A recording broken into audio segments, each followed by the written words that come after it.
ओम गौरी शंकराय नमः।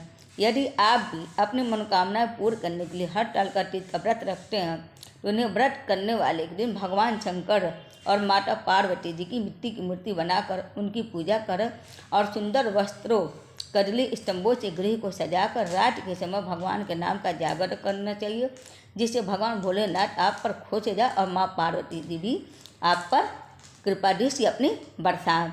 और दूसरे दिन सुबह स्नान आदि से निवृत्त होने के बाद माता पार्वती और भोलेनाथ का फिर से पूजा करके मांग में सिंदूर डालकर उसके बाद आप इनका मिट्टी की जो मूर्ति बनाई है आप उसको विसर्जन करके दक्षिणा दान देकर इसके बाद आप पारण कर लीजिए। इस तरह से आपके हरतालिका तीज का पूजा व्रत संपूर्ण होता है। हरतालिका तीज के दिन कथा सुनना बहुत ज़रूरी होता है। आप या पुस्तक से सुनिए या तो वीडियो से सुन लीजिए। मेरे वीडियो में ये कथा हम डाल रखे हैं अपना, तो आप लोग सुन लीजिएगा। हरतालिका तीज का व्रत कथा।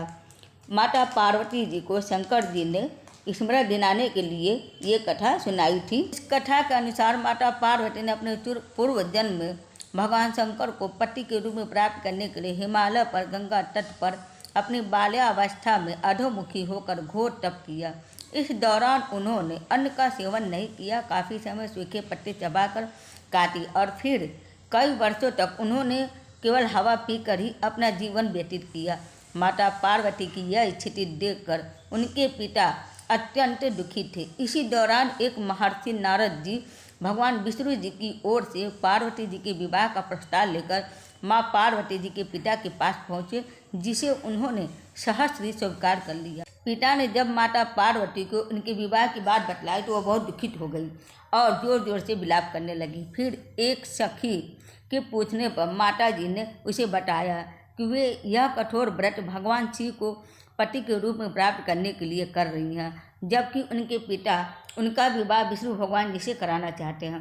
तब सहेली की सलाह पर माता पार्वती जी घने वन में चली गई और वहां एक गुफा में जाकर भगवान शिव की आराधना में लीन हो गई। भाद्रपद तृतीया शुक्ल पक्ष के दिन हस्त नक्षत्र को माता पार्वती जी ने रेत से शिवलिंग का निर्माण किया और भोलेनाथ की स्तुति में लीन होकर रात जागरण की। और तब माता के इस कठोर तपस्या से प्रसन्न होकर भगवान भोलेनाथ ने उन्हें दर्शन दिया और इच्छा अनुसार उनको अपनी पत्नी के रूप में स्वीकार कर लिया। मान्यता है कि उसी दिन से महिलाएं विधि विधान पूर्वक से पूर्व निष्ठा से इस व्रत को करती हैं और अपने मन के अनुरूप पति को प्राप्त करती हैं। साथ ही यह पर्व दाम्पत्य जीवन में खुशी बरकरार रखने के उद्देश्य से भी मनाया जाता है। इस व्रत में शयन करना मना होता है, दिन में या रात में सोना नहीं रखा। जो औरतें सुहागिन व्रत रखती हैं हरतालिका तीज का और कुंवारी कन्याएं भी रखती हैं अगर, तो ऐसा कहना है कि विधि विधान से भोलेनाथ माँ पार्वती जी का पूजा करने पर उनको शिवलोक में स्थान प्राप्त होता है।